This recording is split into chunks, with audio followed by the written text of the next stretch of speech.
आज जब मेरी बेटी सोकर उठी तो कहने लगी, माँ मेरे पूरे जिस्म में दर्द हो रहा है, तेल से मालिश कर दो। मैंने कहा ठीक है। मैं गर्म तेल लेकर अपनी बेटी के कमरे में आई तो कुछ सोचकर उसने मुझे मालिश करने से मना कर दिया। वह बोली, मम्मी आप रहने दो, मैं खुद मालिश कर लूँगी, यहाँ से चली जाओ। मैं अपनी बेटी के चेहरे की घबराहट देखकर समझ गई थी कि वह मुझे अपना वजूद नहीं दिखाना चाहती है। यकीनन उससे मुझसे कोई खतरा था कि मैं कुछ जान न जाऊं, इसलिए वह मुझसे बहुत कुछ छिपा रही थी। पर मेरी बेटी तो गैर शादीशुदा थी, ना ही उसका किसी के साथ संबंध था। फिर ऐसा कैसे हो सकता था कि वह शादीशुदा औरतों वाली हरकत कर रही थी। मुझे कमला दाई की बात याद आ गई कि तुम अपनी बेटी पर नज़र रखो। मैंने अपनी बेटी से कहा कि आज रात मैं तुम्हारे कमरे में ही सोऊंगी, इसलिए तुम कमरे का दरवाज़ा खुला रखना।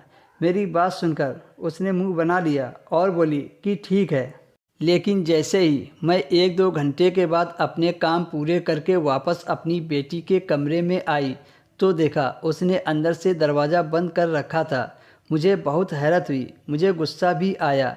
मैं दरवाज़ा बजाने लगी पर उसने दरवाज़ा नहीं खोला। अब तो गुस्से से मेरा बुरा हाल था और शक तो अलग से हो रहा था। एक जवान बेटी बिना वजह के कमरे का दरवाज़ा बंद करे तो माँ बाप उसके बारे में कैसे अच्छा सोच सकते हैं। खैर मैं अपने कामों में बिजी तो हो ही गई थी, पर सुबह मेरी बेटी की फिर से वही हालत थी। मैंने कहा आज मैं तुम्हारे कॉलेज में साथ चलूँगी। मेरी बेटी ने कुछ समय से कॉलेज जाने के लिए 11 बजे का समय बांधा हुआ था। पहले की तरह वह सुबह उठकर नहीं जाती थी, बल्कि शाम वाली क्लास में जाती थी। उसकी यह बात भी मुझे पसंद नहीं आई थी। मैंने सोच लिया था कि रात में अपनी बेटी के कमरे में सोने से अच्छा है कि मैं सबसे पहले कॉलेज तक उसका पीछा करूं। क्या पता वह कॉलेज में पढ़ने जाती भी है या नहीं।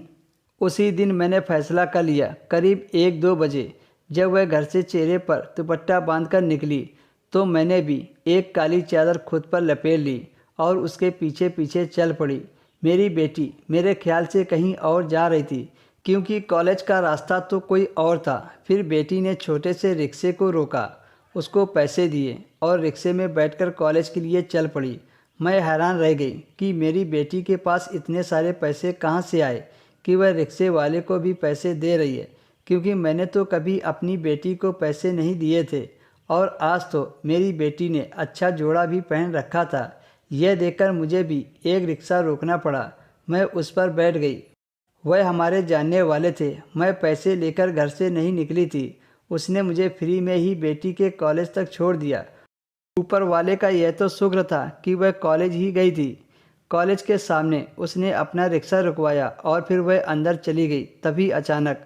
दोस्तों इसके आगे की स्टोरी आपको अगले वीडियो में मिलेगी।